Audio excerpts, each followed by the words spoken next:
910, Big 550, KTRS. And welcome in the audience watching on 11.2. Talk a little Oscars and talk about it with a local author who is here in town. Bill Cott joins us.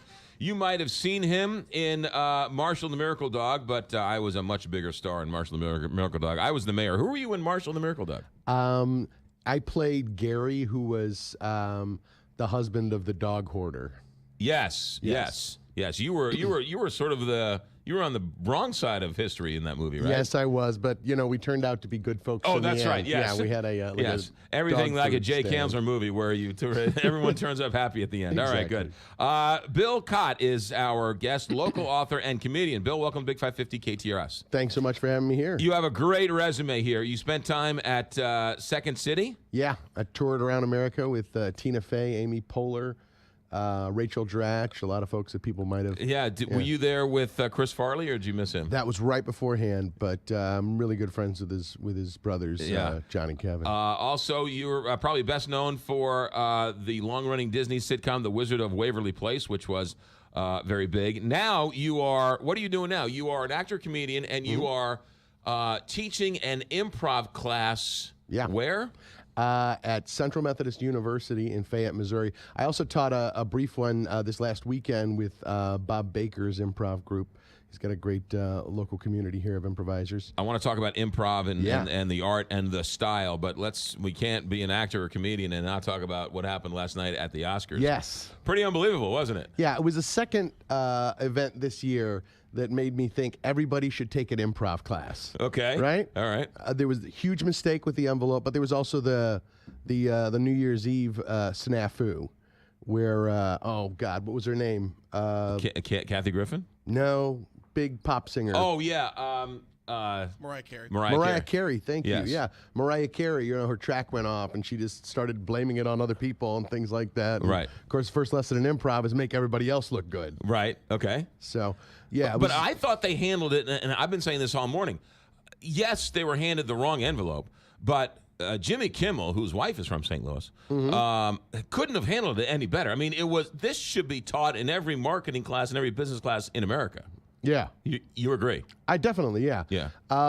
They, like we were talking earlier, Warren Beatty was kind of like struggling with how to telegraph the fact that it was the wrong envelope without it being the wrong envelope. I think he could have cut right to the chase some way and said, like, not sure if this is the right envelope. Right. Well, you got to call out when it's not true. No, you're right. And I guess he could have said, hey, I've got the wrong envelope. But at that point, you're like, when has anybody ever been given the wrong envelope? Right. So it's clearly I'm the idiot, right? So he's thinking I'm the one who's making the mistake. Yeah. Showed it to her. She's like, get on with it. Sees, Emma Stone and says, oh, clearly La La Land. Yeah. So they were trying to do the right thing. Yeah. Mistake, two wrongs make a right, or two wrong, right, whatever else. But when it was discovered it was wrong, they did all the right things.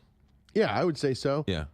It's so tough to, once you got the whole stage full of people. Yeah. Kind of Steve Harvey felt the same thing at the... Well, that was a real mistake. Now, what about, though, I also like the way the producers from La La Land handled it, right? They were gracious, got up on stage, handed it, then got off stage.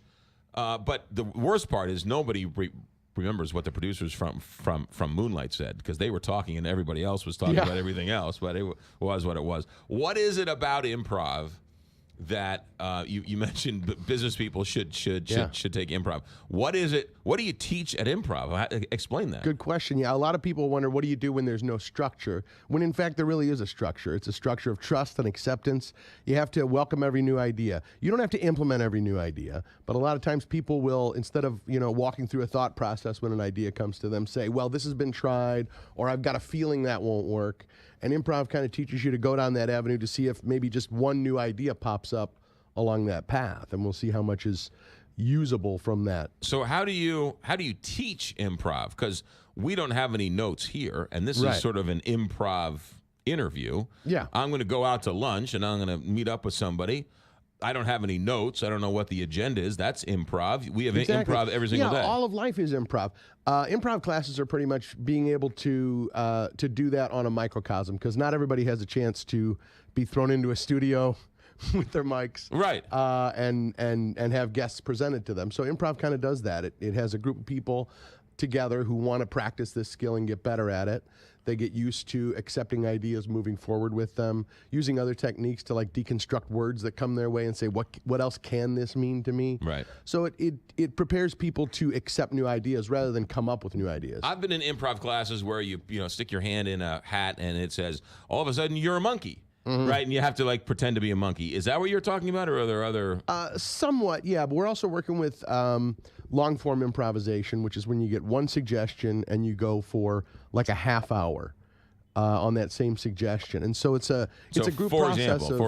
For example, somebody might throw up a suggestion. Let's say Apple, and you and I would free associate on that idea. So the first thing that comes to your mind from that is my iPhone. Okay, great. So then I'll say communication, you'll throw out another word, and we'll start getting words that kind of sum up what we as a group think of that word, and then one of us will do a scene about an iPhone failing or saving our life. Another person might do a scene about the Garden of Eden. Right. So there's all these ideas that come from that, and we kind of string those ideas together and say, like, are there connections here? And sometimes there aren't, and sometimes there are. And why is that good for business? Why that's good for business is a lot of times people will look at an idea that's been presented to the company before in the past, and they're not ready to accept it just because it didn't work in the past. And they don't have to accept it. They don't have to implement it. They can look at it and say, like, okay, if we take this new path, which we haven't taken before, what would happen as a result of that? Because when you act on an idea, Del Close was kind of like the founder of modern long-form improvisation, kind of came up with the rules of improv right here in St. Louis. Really? In the Landisburg Family Kitchen. Yeah, they came up with something called the Kitchen Rules, which are always say yes, never ask questions, and take the unlikely choice. Wait a minute, hold on a second. Improv was invented here in St. Louis? Not invented, but the rules were kind of like put down in stone here. It started as the Compass Theater in Chicago. Right.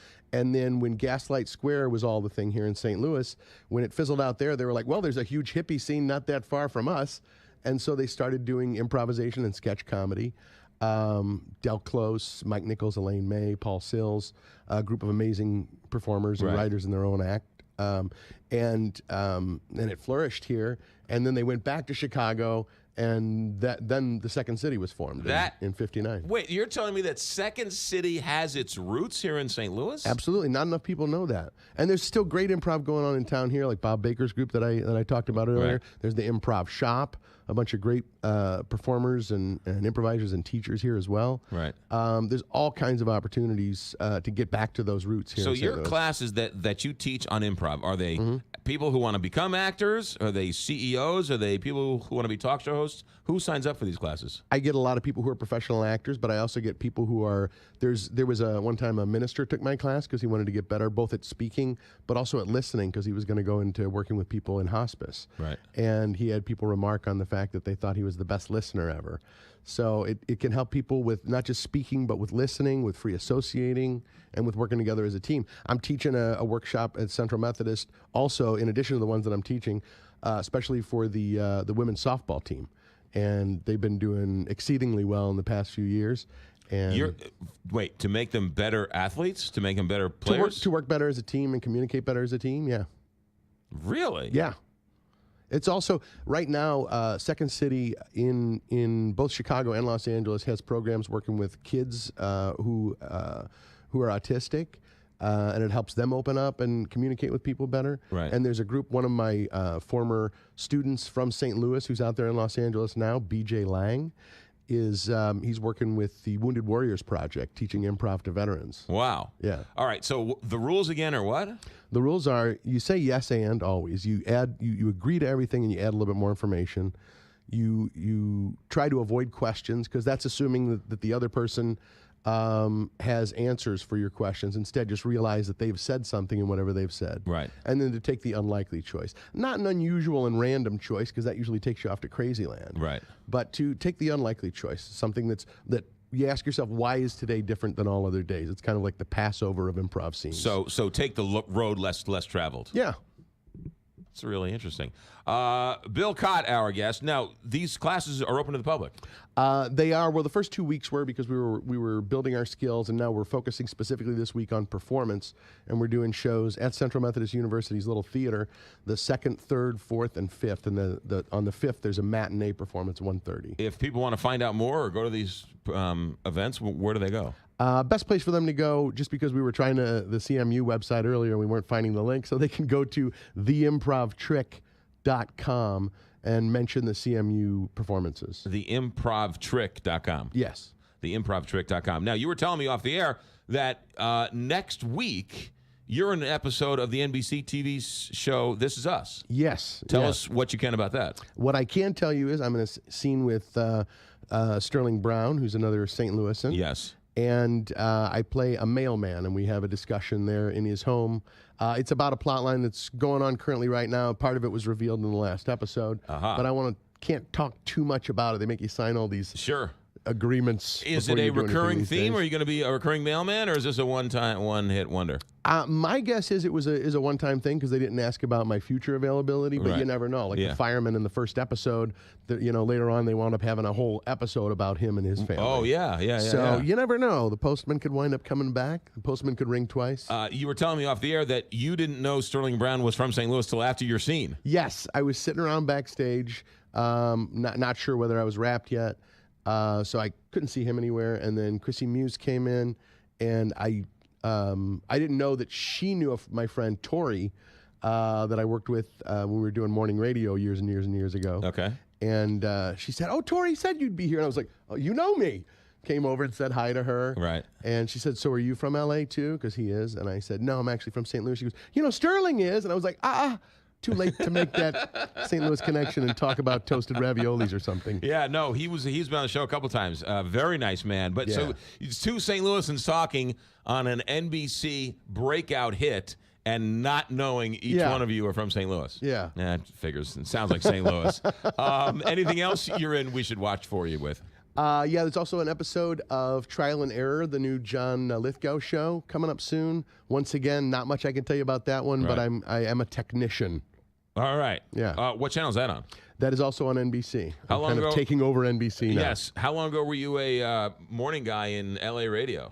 We did a thing called Comedy World Radio, which was it was when they first started having streaming content online. Yeah. And so they had video content online, and it was online radio, but it was also in small markets around the country, Syracuse, things like that, on AM radio. And just at the point as it was about to start funding itself from the advertising on local radio, that's when nobody wanted to invest in the internet anymore, and it kind of crumbled. Yeah. Interesting. But, Tina, you still good friends with all your Second City friends? Well, we're in touch via email and things like that. I don't run into Tina Fey on a daily basis. She should write a movie for you. That would be nice. You need a vehicle. She wanted to cast me in an episode of 30 Rock a while back, or at least asked me to submit an audition for it, and I think it would have been like a hop, skip, and a jump to getting it. But because of their production costs or whatever, they wanted me to work as a local hire, which meant I would have had to fly myself out there, put myself up, and do it. My manager made me say no, and I understand why. Right. But so we could have worked together then.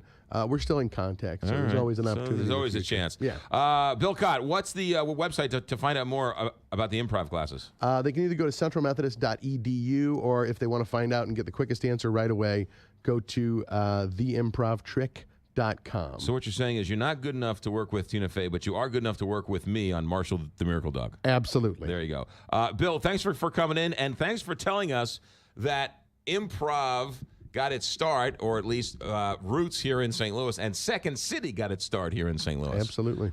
Good stuff. Thanks for coming in. Thanks for having me. Look forward to you next Tuesday on This Is Us. Next Tuesday on This Is Us. Next Tuesday on This Is Us on NBC. And if you're not watching the show, shame on you. It's fantastic. 9:24 here.